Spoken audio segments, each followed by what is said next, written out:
a Vegemite sandwich. Aaron Antis on today's edition of the Thrive Time Show. We're going to do 2 intros in a row. So it's like we're going to have an intro, and there's going to be a certain energy, and people are going to be excited. They're going to want to hear the show. And then we're going to not go into the show.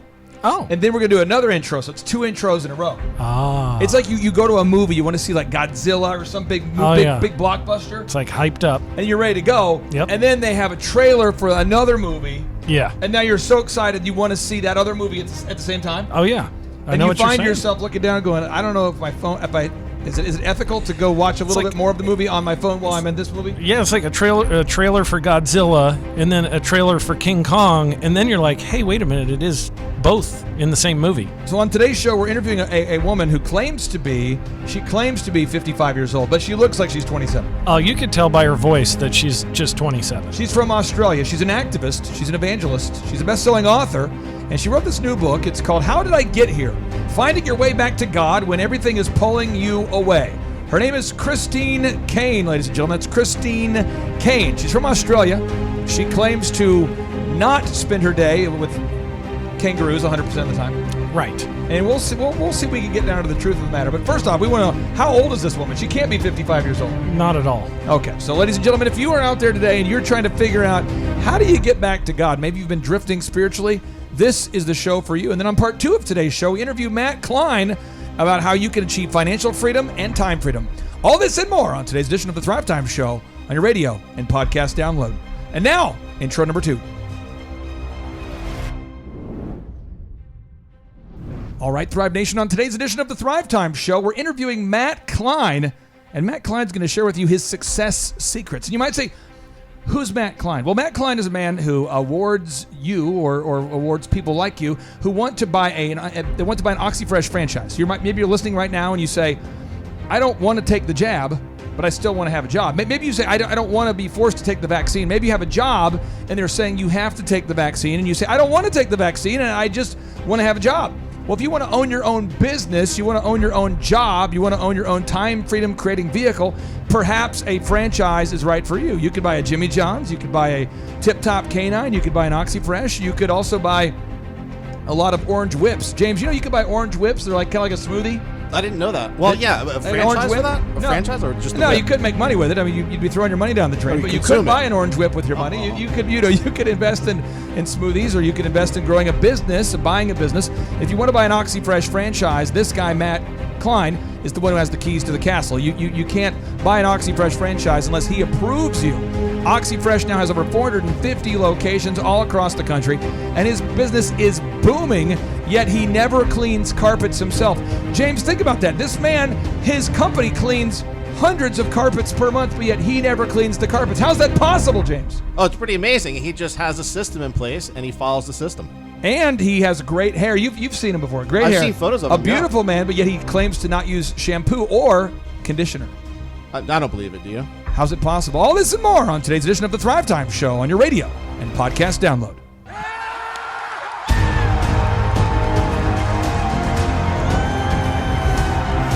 Yes, yes, yes, and yes. James, on today's show, we're interviewing Matt Caine. And you know Matt Caine, every time he never washes his hair. Well, he washes it. He just doesn't use shampoo. Oh, that's what rinses it then. And that's what people know him for. This is the shampoo-free guy who he's the man who talks to anybody out there who's interested in buying an OxyFresh franchise.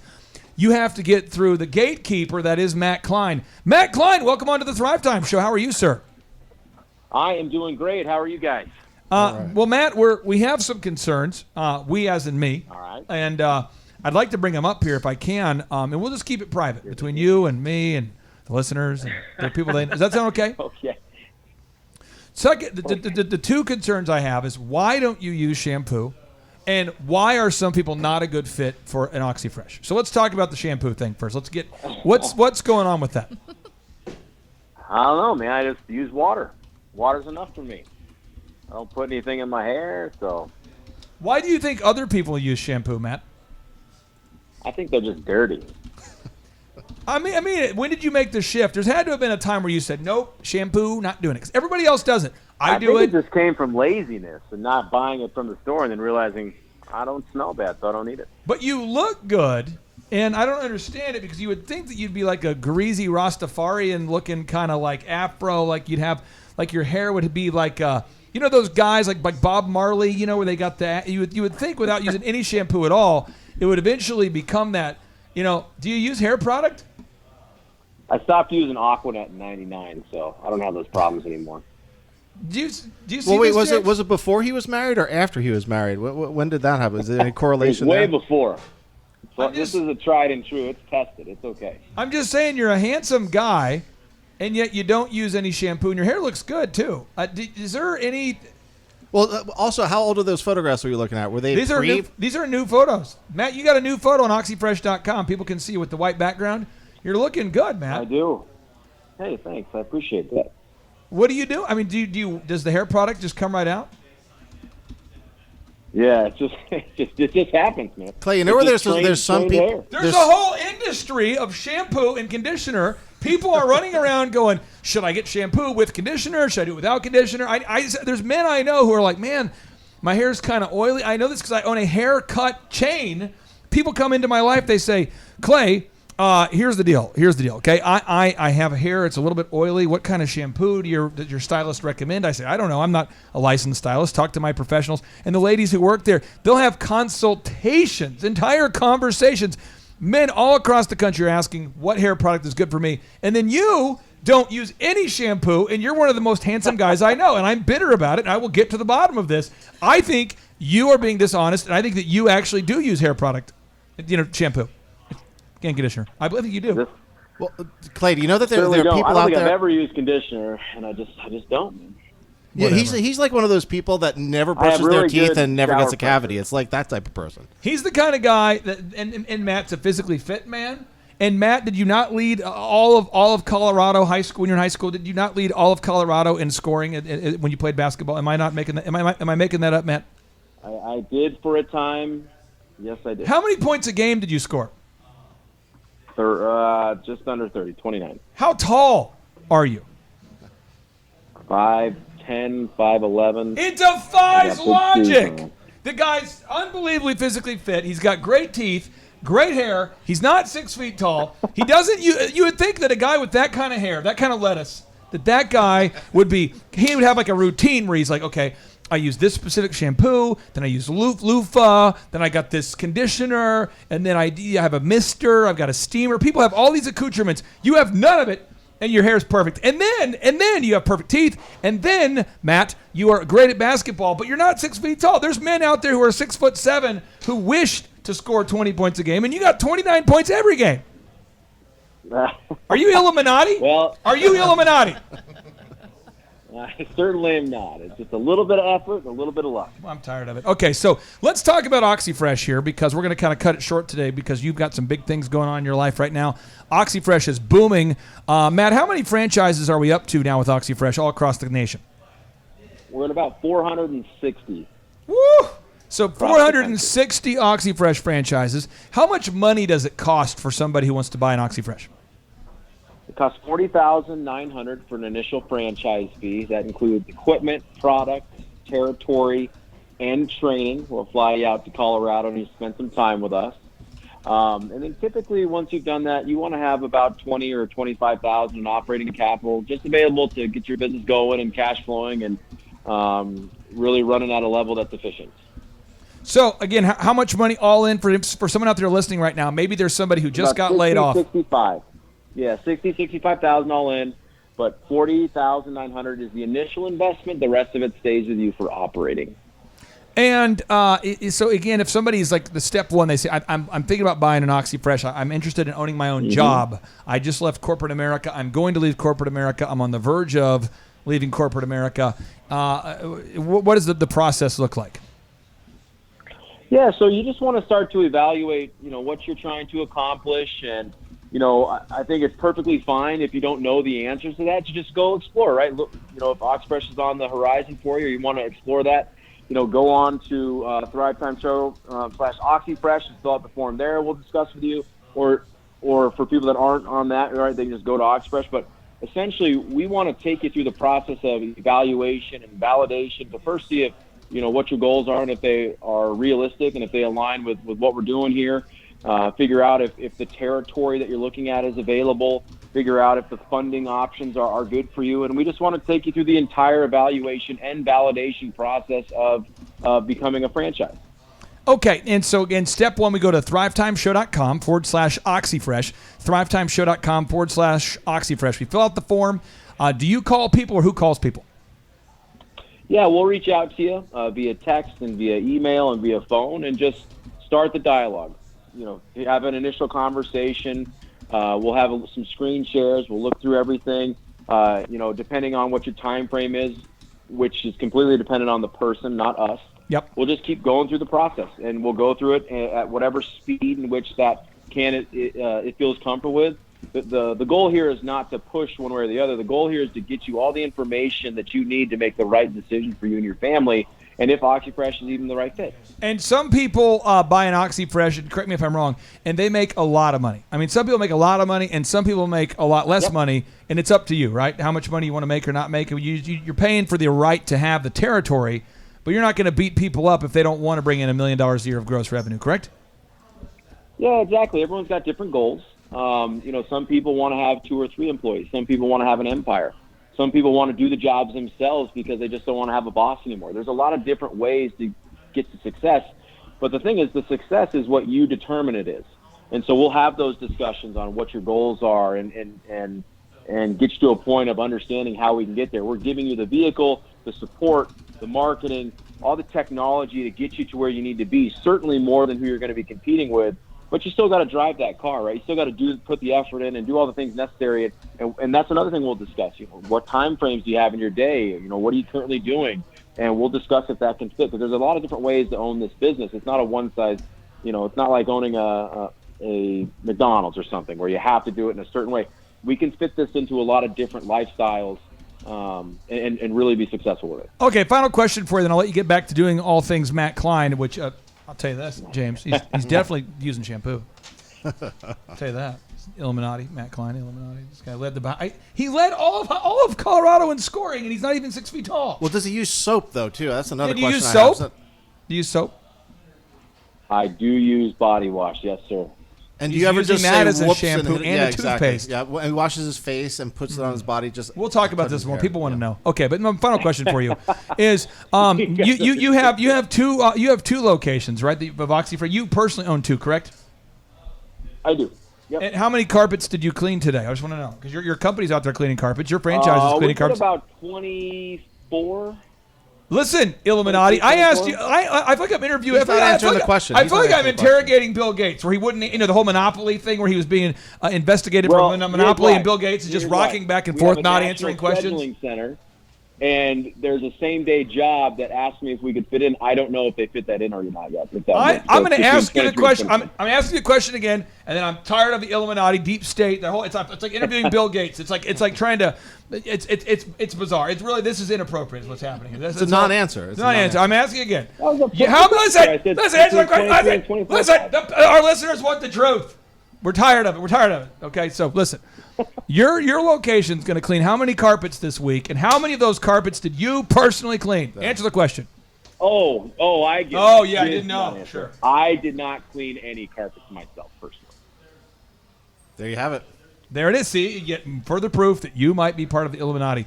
Folks, if you want to learn Matt Caine's success secrets, you want to live a life without shampoo, but you still look good. I'm telling you, this guy, he makes me mad. I met this guy. I told my wife, if I looked like this guy, I'd rule the world. Other planets would be tuning into my show. But instead, I have to work very hard, and I don't really rule anything. I get some input on my man cave. But, I mean, this is power. But he's a great guy. He's obviously using shampoo. We'll deal with that later. But he's also claiming that his company is successfully cleaning carpets, and he's not cleaning any of them himself. So if you're out there listening right now and you want to buy into this Illuminati deep state, whatever this thing is, where you have a business that doesn't require you to actually do all the work yourself, go to thrivetimeshow.com/OxyFresh, thrivetimeshow.com/OxyFresh, and ask for Matt Caine if he does exist. And if he'll let you come look at an OxyFresh, maybe he can teach you his secrets. Matt, you want to confess anything, or do you want us just to kind of hang up right now? Because we're tired of it. I didn't do any jobs, and I didn't use any shampoo in the last 24 hours, but I look forward to speaking to you. Matt, we'll talk to you next weekend. We're hanging up right now. We're done. All right, guys. See ya. All right, Thrive Nation, on part one of today's show, we interviewed Matt Caine, and he was sharing with us how you can create time freedom and financial freedom by buying a franchise. And now, Aaron, we're shifting gears for part two of today's show. Yes, sir. And we are interviewing an incredible guest on today's show. Her name is Caine. And on today's show, we're talking about how did I get here? Finding your way back to God. How do you find your way back to God when everything is pulling you away? Caine, welcome on to the Thrive Time Show. How are you? I'm awesome, Clay. Thanks so much for having me. Hey, you wrote this new book called How Did I Get Here? Finding Your Way Back to God When Everything is Pulling You Away. What inspired you to write this book, How Did I Get Here? You know, it was a couple of years ago. I had kind of sort of had the perfect storm. That's probably the best way to word it. And had lost a lot of people close to me, predominantly my mum. And, you know, then I had a whole bunch of stuff happening at work and like normal. And then there was a personal betrayal in a relationship. There was a whole lot of stuff that all just sort of seemed to happen at the same time. And it was just, I confronted this moment where I really just wanted to take my foot off the gas. You know, we do so much. We help to rescue the victims of human trafficking. We do a lot of teaching and training around the world. And it was just, I think I reached a point, I just hit 50 years old, and I was thinking, man, I don't want to keep my foot on the gas and maybe keep going with as much fervor as I've been going.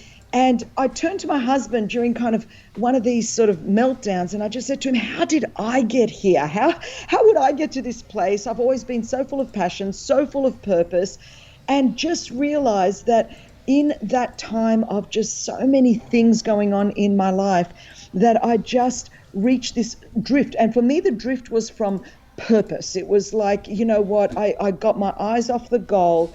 I got so consumed with the circumstances that I was confronting that I had really began to drift a little from my purpose. And, you know, Clay, when I was young, my dad used to, in Australia, we used to go to this beach called Umina Beach that just had a huge undertow. I mean, the riptide currents were just so strong. And he would always put up a couple of markers on the beach, and he'd say, when you get out there, check your markers frequently, because if you don't, the current is so strong that it's going to take you out and you're going to end up drifting out to sea without realizing it. And he would repeatedly say to us, all you have to do to drift, kids, is nothing. And I realized that there were certain practices in my life that I had just kind of let slide a little bit, forgot to check my markers, and before I knew it, here I was kind of in the prime of my life, in the prime of success, and yet drifting from purpose because I forgot to check the markers that really counted in my life. Now, did you just say that you are 50? Did you say that? Sir, I'm going to be 55 in a couple of months. Get out of here. How much Vegemite are you eating, and how healthy is Vegemite? Is that the secret? Is eating Vegemite? Do I need to be eating more Vegemite?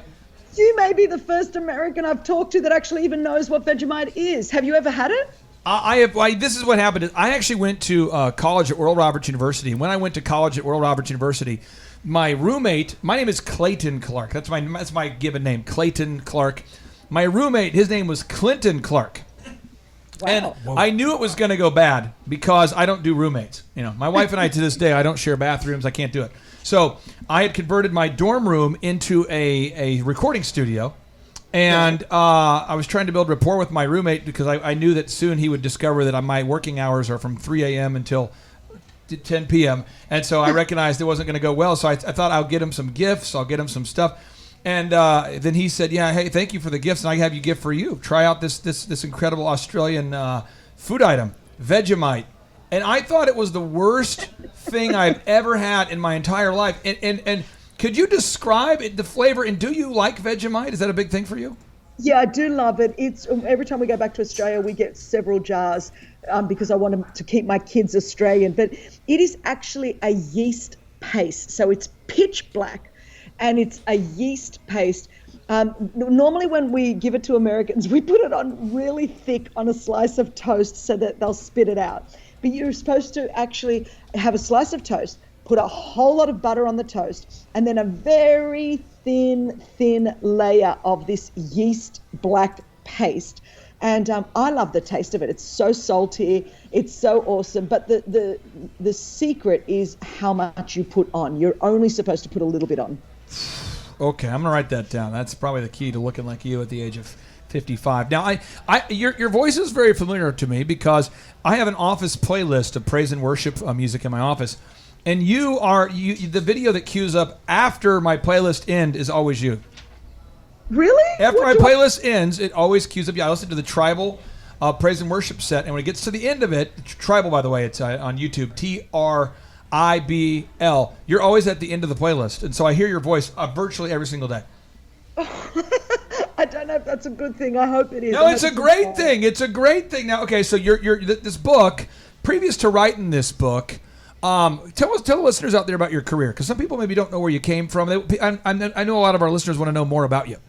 For sure, Clay. I was born in Sydney, Australia, the daughter of Greek immigrants. And what I found out much later in life, 2 weeks before my 33rd birthday, actually, is I found out that I was actually adopted. I grew up with two brothers, and my eldest brother was adopted from one set of parents. I was adopted from another set of parents, and my younger brother was the only biological child. But we grew up our whole life thinking we were biological siblings. And so I didn't know that was sort of a shocking thing to find out, that you're not who you thought you were when you're in your mid-30s.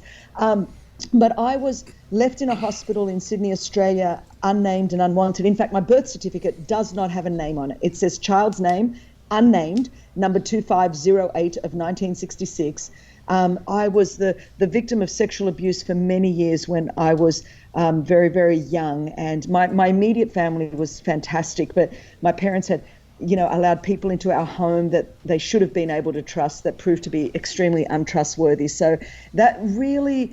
and also growing up as a Greek girl in Australia in the 1970s and 1980s, I was very marginalized because of my ethnicity. There was just a lot of animosity towards Greeks and Italians in particular, just in the era that I grew up. So you can imagine, here's this kid that's sort of, full of shame because of all of the abuse, full of anger, full of bitterness, full of unforgiveness, very marginalized because of my ethnicity and just a lot of rejection and abandonment issues, all the stuff that goes with having a kind of background like mine. So I was on a pathway to destruction. I had a lot of patterns of really destructive behaviors, and just was very hopeless and helpless.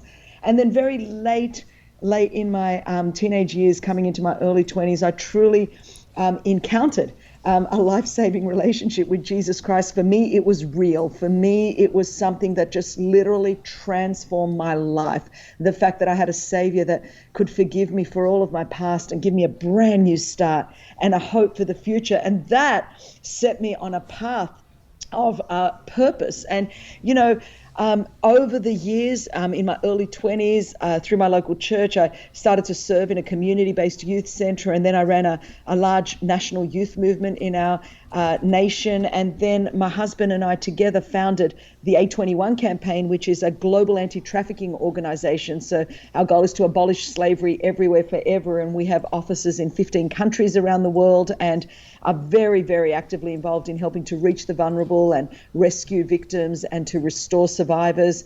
And I also lead a global women's organization to help women fulfill their passion, purpose, and potential. And we've got about 4,000 chapters in 120 countries around the world. And I do a lot of teaching and a lot of speaking. So it's just like the Lord to take someone like me, left in a hospital, unnamed, unwanted, abused, adopted, someone that should have never really amounted to anything. And not only did he rescue me, but he now gives me the privilege to be able to rescue others that are still caught in bondage, both physically and spiritually. And it's a true story of redemption. I'm truly a trophy of the grace of God, and I'm living proof that you can start bad in life and you can finish good in and through a relationship with Jesus. So he has definitely redeemed my past. And that's pretty much what we're involved in now, bringing freedom and hope to people around the world. Now, we're joined here in the studio today with Aaron Antis. Aaron Antis, you went to Rhema Bible College, correct? Yes, sir. And you also have adopted 2 kids, correct? Yes. And you tell us about the ministry that you support, because I think the ministry that you and your wife give to and help support is doing some things similar to what Christine does. Yeah, so we're on the board of Life Impact International, and that is actually a Rhema graduate who started it. She was a young lady who was a go-go dancer in L.A. who gave her life to the Lord after getting delivered out of all that stuff. And she went on a 4-week mission trip to the border of Thailand and Burma. And while she was there helping this organization, the leaders left. And that was 16 years ago. She never came back from the border of Thailand and Burma, and she took over the operation. They currently have about 180 children who are and what's that at website? risk for trafficking. That's lifeimpactintl.org. lifeimpactintl.org. So, Aaron, you were an alcoholic. You delivered pizzas while drinking alcohol. Yeah. You became a Christian. At some point, you discovered peace in your life and figured out that Christ was the path. Oh, for sure. Christine, do you remember the moment that you discovered the peace of knowing Christ? Do you remember where you were? Were you eating Vegemite, chasing down kangaroos while watching Crocodile Dundee, or where were you? Clay, for me, it was a bit of a journey. I grew up in a Greek Orthodox home, and so I grew up in church but had no personal revelation of Jesus, but I had a God awareness, and I remember even as a young child sort of really being drawn to God. And it was several different things that happened throughout my teenage years, at school, in high school, but the real turning point for me came when I was at Sydney University, and I went to a series of lectures by a Greek Cypriot evangelist called J. John out of England. He was doing a series of talks in Australia, and something really happened during those series of talks where I truly understood the gospel, truly received Christ as my personal Lord and Savior. And it was really when I started going to church. So the defining date, if there is a sort of a date, mine, like most people, mine was a whole series of events. But on the last Sunday, which I think was January the 29th, 1989, so probably before most of your listeners were even born. On the last Sunday in January 1989, I went to a church, Hills Christian Life Centre, in the back of Sydney, Australia at the time, in this warehouse, a few hundred people. And I walked into church on a Sunday night, and that was the moment that I was home. And from that Sunday, by the grace of God, here we are, 33 years later, I've never looked back. That was really I'm laying it all down. I've decided to follow Jesus. That's where I sense that really I was called to ministry and called to do what I'm doing today. So the last Sunday in January 1989. Now, a lot of people become Christians, Aaron, but you run Oklahoma's largest home building company. Mm-hmm. But a lot of people become Christians, and then they don't develop good habits, and so they don't build Oklahoma's largest home building company. And they don't get a job. Right. And they don't get any fulfillment from their career or anything they're doing because they're just sort of drifting around going through the motions. True. Christine, what advice would you have for somebody out there that is a Christian and they're going, yes, I found Christ. Now I can't find my wallet or a job. I mean, what would you say to that person? I love that. Well, my thing is that, yes, we are saved, but we're saved for purpose. We're not just saved so that when we die, we can go to heaven. Now, that's a very important thing. I'm not diminishing that at all. But we have purpose. We are Christ's workmanship, Ephesians 2:10 says, and we've been recreated in Christ Jesus for good works that he prepared beforehand that we should walk in them here on earth. Yeah. And the fact is that in order to fulfill our purpose, then we've got to have a bit of organization. We can't be just drifting and going with the flow and doing whatever. When I look at my life, Clay, and I think it would be just like God to take me and with my background, what should have ended up in, hopelessness and helplessness, and not only rescue me, but now weave together all of the broken fragments of my past to give me a future and to give other people a future. Every time we rescue a young woman out of trafficking, or a child or a man, every time we prosecute a trafficker and put them in jail. I feel like that's part of God's redemptive work. The very thing, I feel like Joseph in Genesis chapter 50, verse 20, where he said to his brothers, you meant this for evil against me, but God meant it for this very purpose, to save many people alive. So God had a purpose, even in all of my brokenness and all of the things that the enemy wanted to destroy my life with. Now, that purpose would have still remained dormant. I would have been filled with the potential, filled with the capacity. Jesus saved me, delivered me, healed me. But unless I made a decision to partner with him and to increase my personal capacity, to grow, to live a life of discipline, to live a life of obedience, to follow the mandates of the Lord, and to proactively partner with him, well, there would be no A21.